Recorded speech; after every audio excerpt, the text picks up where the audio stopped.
Welcome to this episode of the Feminist Buzzkills podcast. I'm Liz Winstead, and I'm joined by my delightful co-host, Moji Alawodale. Happy Juneteenth week, friends! Listen, emancipation is the vibe, and our special guest this episode is the perfect pairing with it. We're so excited to be talking to Taja Lindley, the executive director of All Options, a comprehensive pregnancy resource organization that helps clients navigate all of their pregnancy options so they can make decisions for their pregnancy that are best for themselves and their future. Whew, sounds like freedom, Liz. Just sounds like freedom. Is that still legal? Yeah, for now, this week. I know it's not free, but it's okay. All right. Well, we'll find out. But first, before we get to all that, we want to tell you about an amazing campaign we would love you to be part of. Abortion pill access has been a lifeline post-ops, and we've watched as politicians and anti-abortion everybody's do everything in their power to impose a national ban on sending abortion pills through the mail, and worse, trying to get rid of it entirely. So, in order to make a big splash to counter misinformation, AAF is partnering with incredible organizations like We Testify, Shout Your Abortion, Ultraviolet, and so many other orgs to collect thousands of medication abortion stories, and we would like yours.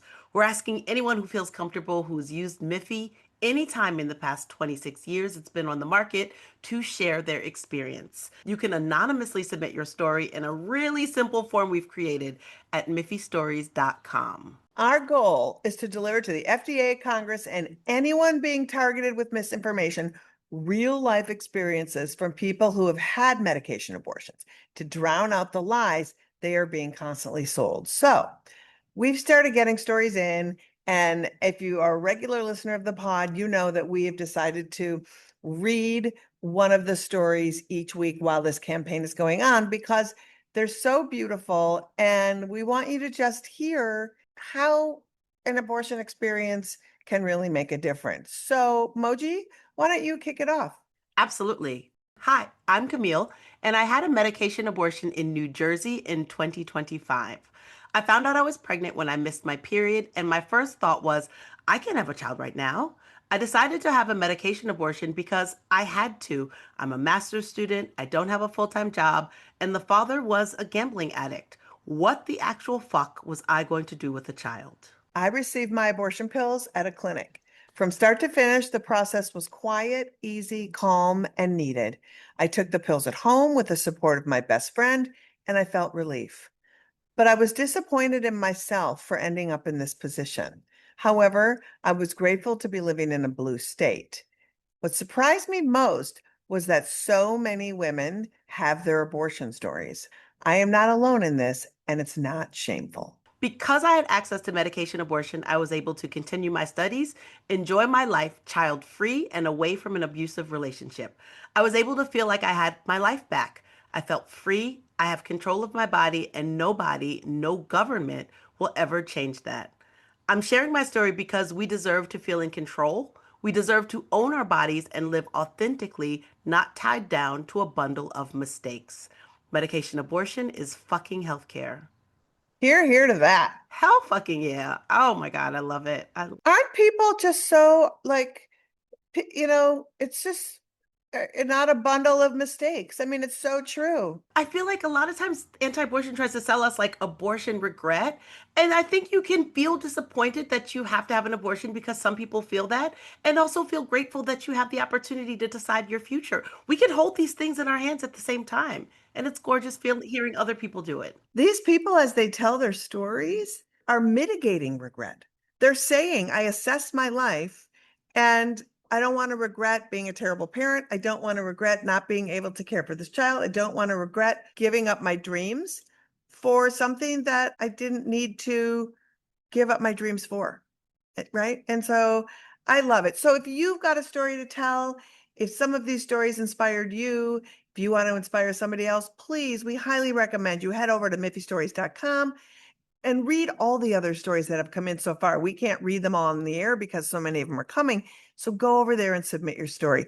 The form truly is simple, right? And it just guides your storytelling, and you don't have to give your email, or we don't want your data. We basically just want your story. So your privacy is totally your own. And I can't say enough that it's a really brave and meaningful way that you can help protect access to these pills for all of us who need them. That's exactly right. And boy, again, that sounds like freedom. Oh my gosh, this nothing is more emancipated than being able to decide what you want to do with your body. Fuck yeah. 100%, which leads us into talking about and to our next guest, right? Well, yeah, our next guest basically really does walk the walk and talk the talk. I want to start by talking about crisis pregnancy centers, or what we here at AAF and in our movement call fake clinics. It is actually one of the most insidious arms of the anti-abortion movement.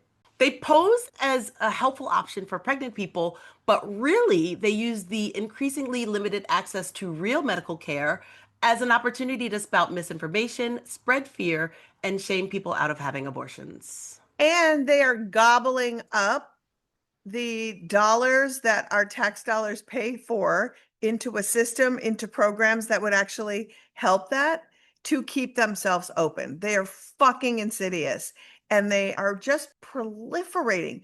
They outnumber real abortion clinics like 5 to 1 or some shit. Like there's 700 and some actual clinics that provide care, and there's thousands of these. And they are in every state. If you think you're safe in Illinois, you're not. They're there too. Yeah, I mean, Minnesota's got some of the most liberal laws in the country, and there's like 90 of these fake clinics in the state of Minnesota. So look, as I said, state legislatures fund them to the tune of millions of taxpayer dollars and do everything in their power to close actual clinics. And they are more powerful than we even think. They're really powerful. And in this bleak landscape, our movement is rightly focused on getting people care and blocking restrictive legislation, but it leaves not enough spaces outside of real clinics to just give people who have or need abortions information in a non-judgmental, supportive place. I know. And that is the thing that I think where we are making big mistakes. Yeah. We do not have the counter to these fake clinics to give comprehensive pregnancy options for somebody who may not know what they want, but wants to know what resources are available to them so that they can make the decision for their pregnancy that's right for them. That brings us to our guest, who is an incredible human who runs one of the only all options counseling centers in the United States. And, ironically enough, it's called what, Moji? All options. That's right. They've been around for a decade. And their vision is to imagine a future where all people are supported in making the reproductive decisions that are best for their lives. And All Options helps you through all of that in whatever you are looking to do and whatever kind of support you need. So joining us on how to bring this vision to life is the artistic, passionate, and community-centered executive director of All Options, Taja Lindley. Hello, Taja. Hi, Taja. Hi, peace. Thank you so much for inviting me to be here. It's so great to see you. It was so much fun meeting you in Indiana and then being like, we got to get you on the pod. And then you were like, okay. And then we did it. So often those things, can take forever and then we don't connect. But I love that the connection happened.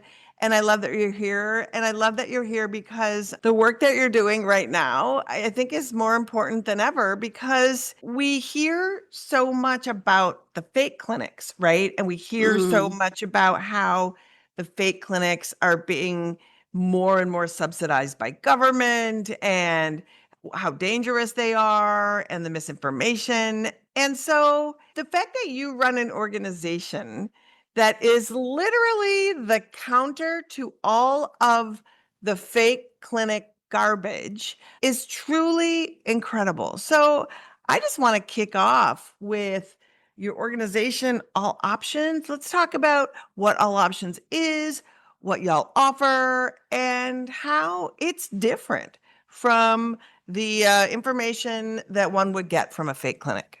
Yeah, thanks for that question. And yeah, it was so good to meet you in person in Indiana. Fun fact, that was my first time visiting the state.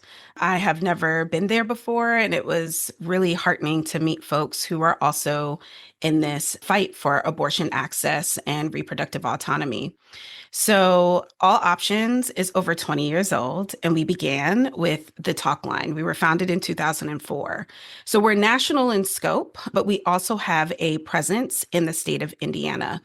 And our mission is all about providing compassionate, client-centered spaces where people can explore their options and experiences with dignity and with care. And we're envisioning a world where people are supported to make the best decisions for their lives without coercion, without limitation, without judgment. And so all of their dignity is affirmed in their process. We have a two-pronged approach. So we do direct services. That's part of our strategy to support people navigating pregnancy, parenting, abortion, and adoption decisions. We also support the broader reproductive health rights and justice ecosystem with capacity building trainings. What makes All Options different is that we understand that reproductive experiences are not siloed. Pregnancy, parenting, abortion, adoption, they're often politically siloed and oversimplified and placed in opposition to one another. But our programs are innovative because they're driven by the understanding that these experiences are inextricably connected. So, for example, people who are parents have abortions, and abortion bans have terrible impacts for people accessing maternal health care. We see that a lot too with the criminalization of pregnancy outcomes. People are unable to get the maternal health that they need and that they deserve. And so anti-abortion folks are out here siloing reproductive experiences, and it just does not reflect how real people are living day to day. They're using deceptive tactics to coerce people to carry pregnancies to term. They have a clear agenda where they want people to not get abortions. And then they're also presenting adoption as a viable option to abortion. But what we know is that less than 1% of live births end up with someone relinquishing their child for adoption. Most people do not see adoption as an alternative to abortion. And in fact, research indicates that when people are supported with dignity and autonomy to navigate their life, adoption is not really something that they are considering.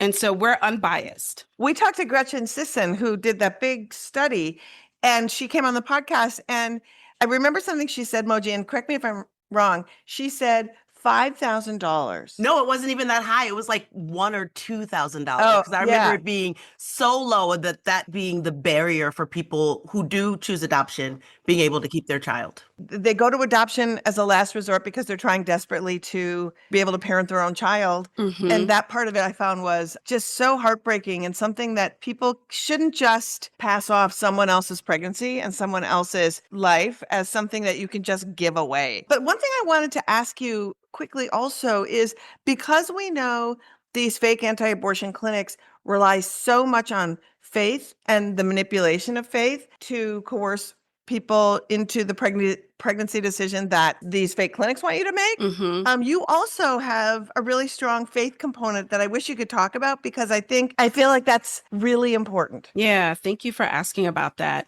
So we have two national hotlines. We have the All Options Talkline, and we have our Faith Aloud Spiritual Care line. And what you're referring to is our Faith Aloud line, which, fun fact, we're celebrating 10 years of Faith Aloud at All Options this year. Happy anniversary. Thank you. Thank you. Because Faith Aloud was a program prior to coming to All Options, and it was rehomed with us back in 2015. And so many callers are calling because they are navigating what feels like a spiritual crisis or a contradiction between their reproductive decision-making and their faith.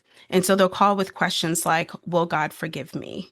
And these aren't just, regular questions. These are deep spiritual concerns. And thankfully, we have a multi-faith cohort of volunteers who are answering those calls, and they're holding unbiased, judgment-free, compassionate space for people to work out what that means for them. What is your relationship to God? And we don't have an agenda for folks, but we support people with understanding that an abortion decision is a parenting decision, and that you're able to maintain a robust, rigorous, and loving relationship with God had, even if you have an abortion. It's not even if, like that is not a contradiction to your faith. But we also understand that people have a lot of internalized stigma and shame, that there is some really harmful Christian rhetoric that has been leveraged for an anti-abortion agenda. And thankfully, we're tapped into a spiritual community that understands that people can make faith-based decisions that allow them to access their reproductive autonomy. And so we sit with people, we allow them to unfold and unpack the complexity and the nuances of their experiences and to figure their way home back to themselves and back to whoever God is for them. There's nothing more moral than that, man, you know? Yeah, and I love that you put it that way, and I love that people get the support that they need to go through the important decisions they need to make for their life. One of the parts of that I jumped on this is All Options used to have a clinic, used to be a physical space, but you've recently, in the last year, reshaped to an online model of support. Can you talk about just a little bit more about that change and how it's helped you expand your services? Well, first I'll say that we've always been online, right? So the Talkline is our origin story. That's our very first program. It was national in scope, even though we had an in-person volunteer cohort out in Oregon. But you're right, we had a pregnancy resource center in Bloomington, Indiana, and it was there for 10 years. We provided all options counseling for folks who were trying to figure out a pregnancy decision. We provided free diapers for families who experienced unmet diaper need. We were also providing pregnancy tests during COVID. There were COVID tests that were available for folks. There was potty training available. So it was a true all options space. It's interesting because the Indiana legislature passed some resolution a year or two ago celebrating fake clinics for all that they do for the community. But the fact of the matter was and is that those anti-abortion fake clinics are essentially coercing people and channeling them into one particular decision. Whereas we were an open space where people could come, not having made a decision yet, unsure, maybe even ambivalent, or wanting to access abortion, but were having trouble navigating the legal hurdles. Because prior to the overturn of Roe v. Wade with the Dobbs decision, Indiana was like a really challenging place to navigate for abortion access. We have an abortion fund. So if people needed funding and support, they could come to the Pregnancy Resource Center for that. Now, truthfully, we navigated the possibility of closure in 2025. It was really hard to move through that experience. And we had to make some really tough decisions, including sunsetting our Pregnancy Resource Center. So we no longer have a physical location in Bloomington, Indiana, but we still continue to serve folks in Indiana statewide. Anybody in the state can call us to access the Hoosier Abortion Fund. We provide logistical, emotional, and most importantly, financial support for folks who are needing to access abortion. And also, fun fact, many people who have abortions are parents, and we provide free diapers to about 20 families per month who are former abortion fund clients who need diaper support. We also had to rehome our diaper program and our period supply program because we also provided menstrual products for folks. So that lives with a values aligned organization that's also in Bloomington. But on the other side of that, we are really excited to continue to steward our Hoosier Abortion Fund and to provide diapers for many of our abortion fund clients. I just want to tell our listeners too, we run the Exposed Fake Clinics website and program. And one of the things that we've learned with the thousands of fake clinics that we literally have looked at and researched and called is that they will not provide diapers if you have other children to the other children. So they'll give you a box of diapers if you are there currently pregnant to facilitate. But if you are somebody who says, I have 2 kids, do you think you could help me in need? They're like, no, we only service the unborn child that you're carrying. And so I just want everyone to be clear that that is what reproductive justice is. Somebody comes in and you're navigating for them the needs they have to fully parent in an environment as best you can, right? And so they're so coercive and they have such a loud mic that's why I just was so excited to amplify, and we'll continue to amplify always the work that y'all are doing. Yeah, thank you. It's really egregious and disgusting to say that you care about life and you care about families and you literally do not provide the support that people need. And people need a whole lot more than diapers too. Diapers is literally the bottom of the barrel. That's the opening level of Hmm. support for a new parent or for a parent who is underserved. Yeah. As a proud person who has had both an abortion and a child, because I've had the full breadth of my, reproductive life, That's right. You're I was not dead yet. You're not dead yet. there's time. Menopause is right there. I'm waving at it. You mentioned before that you serve Hoosiers, but because you're in the talk line, do you primarily get Indiana clients or do people call from around the country? Oh yeah, our talk line and our Faith Aloud spiritual care line, people call us all throughout the United States, and we even get some calls from Canada. And so, we're not just an Indiana-based organization. We have a strong presence in Indiana, and on the other side of avoiding closure, we double down on our support for Hoosiers. But I want to make sure it's very well known that the talk line is available to everyone across the nation. People can call us if you're experiencing a miscarriage or you did in the past. We have callers who reach out to us because it's the anniversary of an event, a reproductive experience or event in their life.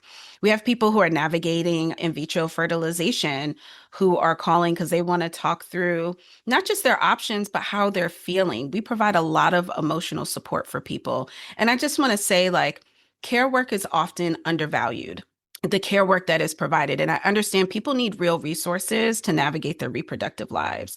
And also, a lot of people are navigating isolation, stigma, fear, and they need support. They need someone to talk to. So many folks reach out to us because there may not be someone that they can speak with confidentially, freely, and authentically, because someone else in their life might have an agenda, like their parent or their partner. And so they reach out to us to truly have judgment-free space held for them. We even have sometimes partners, parents, and grandparents reach out to us because they need some support too. We even have had someone who was going to be a known donor for a friend who was thinking about family planning in new and creative ways. And they wanted to call and process, what does it mean for me to support their family making? What kind of needs might I have in terms of being a part of this family's life? And so, yeah, people call us about abortions and pregnancy decisions. They call us stressed if they're, moving through some postpartum blues and parenting is tough. But we have a diverse array of conversations. And one of the things our volunteers have shared is there's no small talk. You jump right into the intimacy of how people are feeling and how they're doing and the big questions of their life. Because reproduction doesn't happen in a vacuum. Whatever quote unquote problems, issues, or challenges you are navigating before pregnancy, you're navigating them during pregnancy. And so people reach out to be like, I'm navigating this and all these other things in my life. And it's all part of the conversation. Do you have many calls from people who have maybe contacted a fake clinic or walk into a fake clinic and you end up having to clear up some misinformation and just help people process the lies? Yeah. And also the misinformation online. Some people are getting their information not just from an in-person space, but also social media. People have sexual health conversations. And, we're not just a referral bank. You can call us and we will offer you resources and information where you can get funding, et cetera, to clarify some of the misinformation and disinformation that people receive. And also we're there to hold space for the feelings, the nuances, and the complexities. But absolutely, people call us having been misinformed, even legally, can I access abortion care? I live in a state that is got a near total or a total abortion ban, and I'm not sure about what, if anything, I can do. And we clear that right up for folks. Well, and I just want to also say, Taja, it's like you said, this work is devalued. And I remember I was talking to a physician who provides abortion care, and they said to me so often when they see patients, from the time they find out they're pregnant to the time they get to the clinic is the first place someone's been nice to them in the course of their journey. And so if you're listening and you're sitting with your own abortion story that you haven't felt safe to tell someone, or trauma or drama or anything around it, knowing that All Options is a place for people like that, it's invaluable for someone's to help them make a holistic decision and feel really good about their choice, that it's moral, that it's right, and that they've gotten just somebody to hear them out, which I think is huge. It's also an access thing, like how many times have we not made a decision or made a phone call or took a step because we felt some kind of way? I think a lot of folks underestimate how much feelings are a part of access. And fear is a really strong feeling that lots of folks are navigating. And so it's like, do you know that you can reach out to someone for help, get the information that you need? Additionally, there's been a lot of talk about self-managed abortion. And we have callers who may call us after they have taken their first dose of whatever their protocol is, and they want someone to process with and to talk to because maybe they don't have an abortion doula. Maybe they're having an abortion and no one else in their family knows. And they want someone to sit with them, to be with them, to witness them. And, being witnessed in all of the complexity of our humanity and also in our grief and all the things that come up, like it makes a difference. It makes a real difference in people's lives. It's also safety, I feel like. We know about pregnancy criminalization that most of the time people end up in this because of either healthcare providers or they tell someone and then that person calls the police. And so knowing that there's a place you can go to where you can process it without fear of criminalization is mind-blowing. Yeah, I want to lift up, it is an anonymous hotline. So you don't have to use your real name. Like, we don't really have to know where you're from. There's optional demographic questions that we'll ask. And that's just so we understand our impact, who's reaching out to us. Are we connecting to the communities that we really want to make sure that we are connecting with? But it's an anonymous call. So you can come and spill the beans, tell your whole life story. Our volunteers are like, you have this really intimate conversation with someone, and then you may never talk to them again. You may never hear what happened with their story? What did they decide when they talked to that person in their life that they were scared to talk to?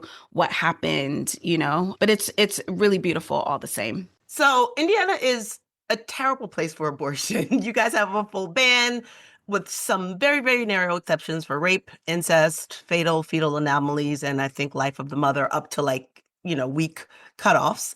And of course, you have really, really powerful anti-abortion people, but all options is still standing. So what is the community like in Indiana or that supports the work that you do, that just to revise the narrative around reproductive autonomy and push for some form of reproductive justice in Indiana and for the Hoosiers?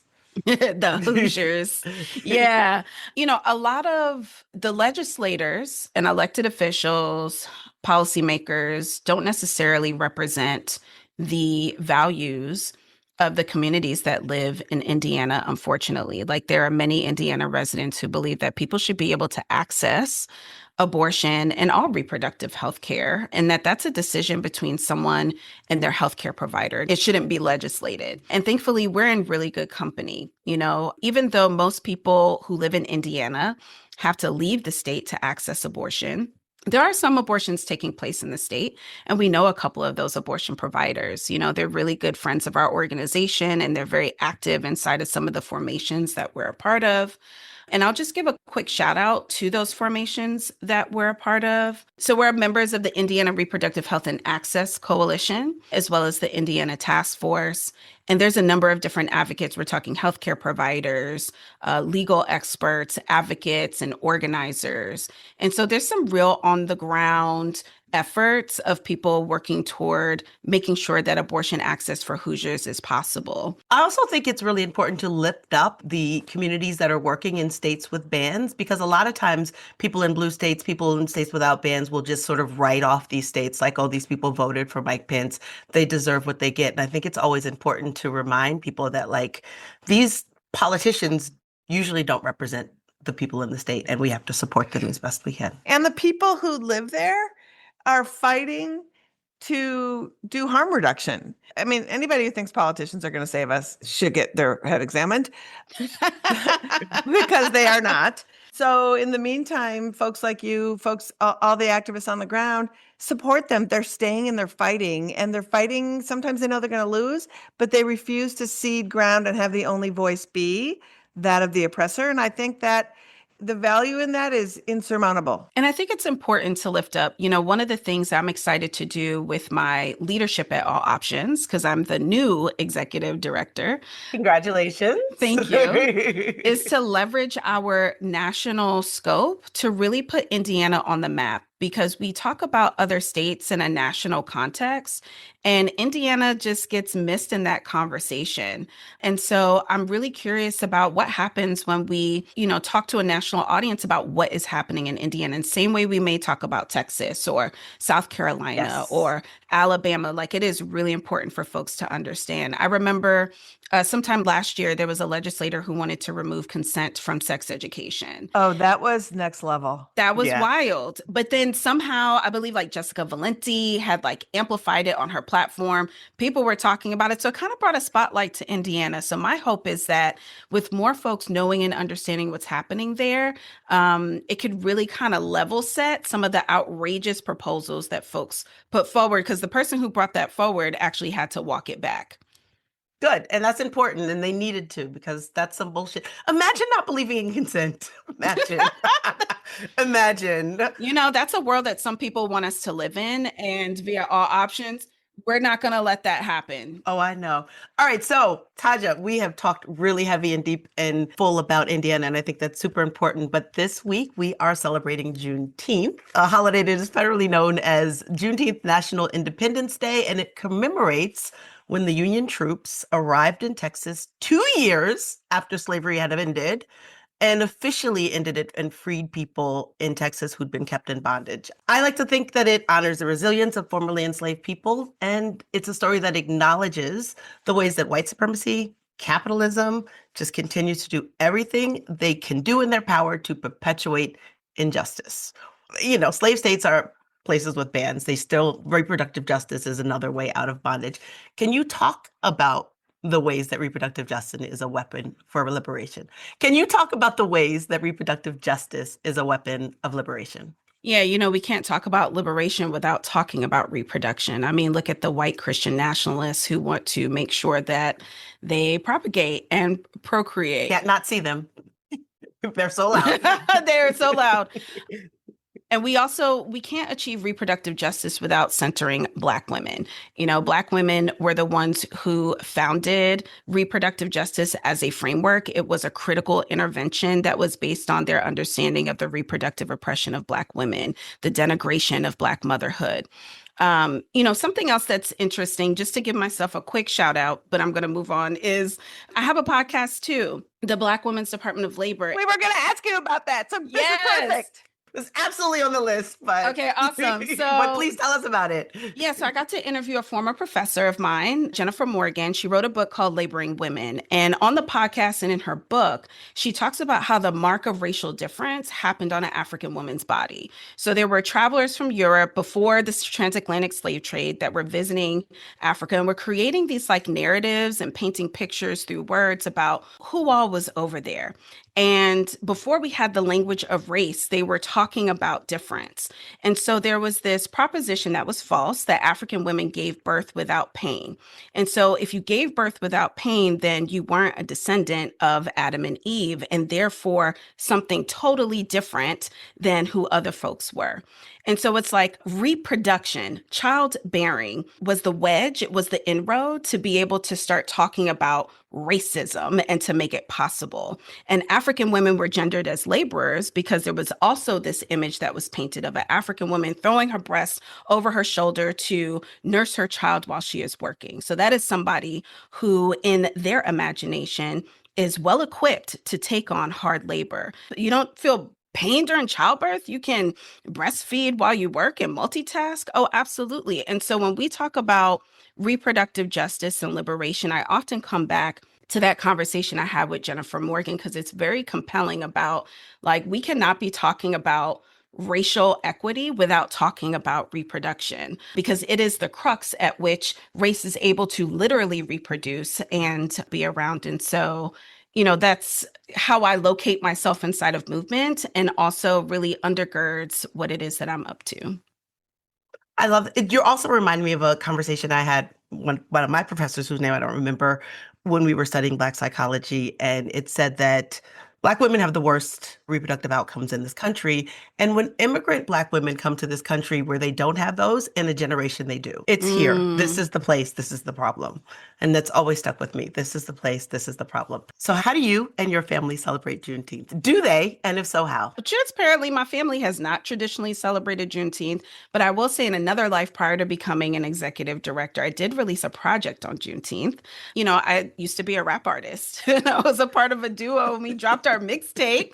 Juneteenth, I think it was like 2014, 2015. So that's been a way that I celebrate. But I also want to name like, aside from, I really respect the Juneteenth holiday, and I'm glad that it's nationally recognized. And there are folks, especially deep in Texas specifically, who don't play about Juneteenth prior to it even becoming a federal holiday.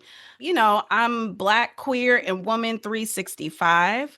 And I also get a lot of inspiration from Marinage, Black fugitives who took their freedom into their own hands. And that is something that I'm attempting to do every day of my Black, queer, feminist life. Fuck yeah. That feels like that was scripted to take us out. Honestly, that was like, yes. Yeah, I'm not even ending that. That was just yes. Taja, your leadership at All Options is already just exciting everyone, and your enthusiasm for liberation is giving me hope as somebody who needs some hope as I'm going out into the world. So thank you so much for joining us. Tell folks how they can support the work at All Options and how they can support you. First and foremost, just thank you both for inviting me to be on the podcast. It's such a pleasure to sit with you, to be a part of this legacy that you're building through the podcast with all of your guests and your conversations. Folks can support us by making donations. I want to lift that up at the top. Just coming out of the post-obs time, there was a lot of resources that flooded the reproductive health rights and justice ecosystem in response to the overturn of Roe v. Wade. And that resourcing has not sustained.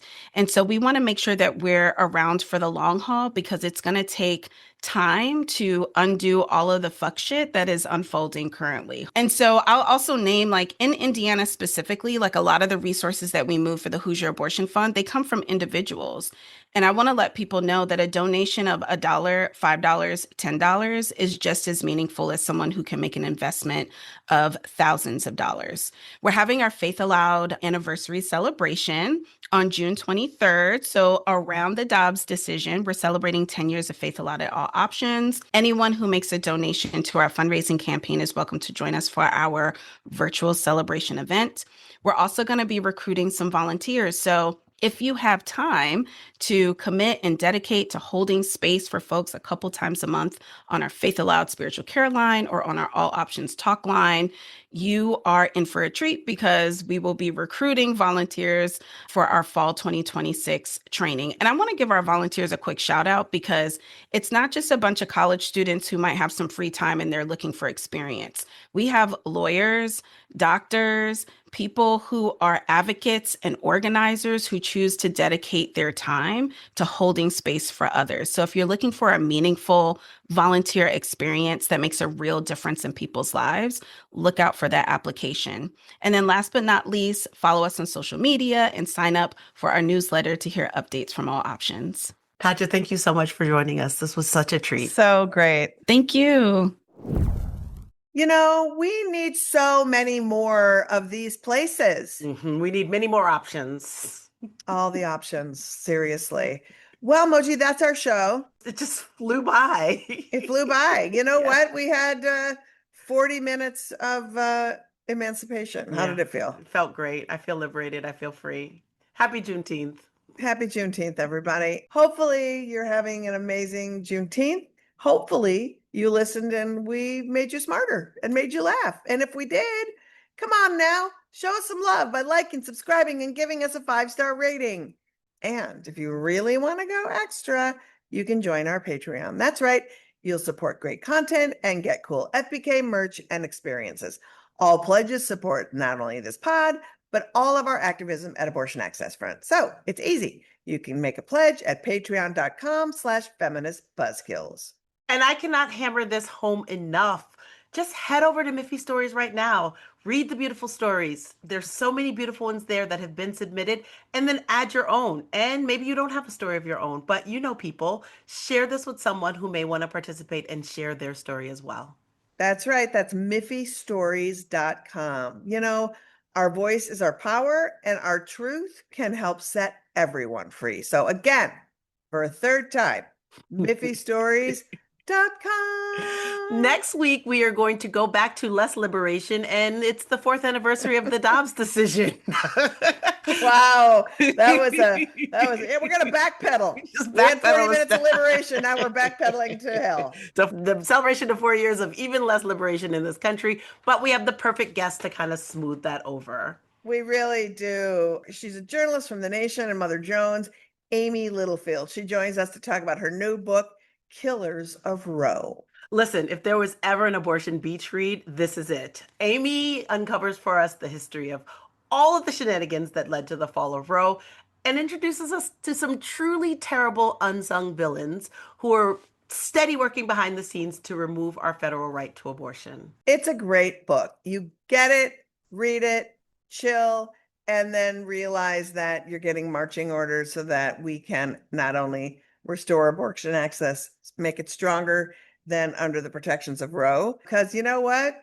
We're going to get the abortions that we fight for. Fuck yeah. So we got to step up for that shit. Okay.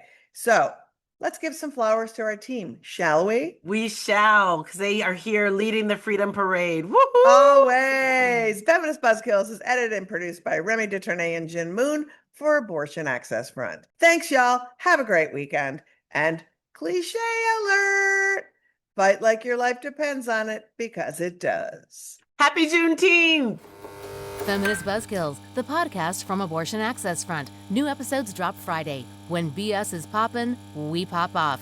And if you want to support our podcast and all the work of Abortion Access Front, like, subscribe, and join our Patreon at patreon.com/feministbuzzkills.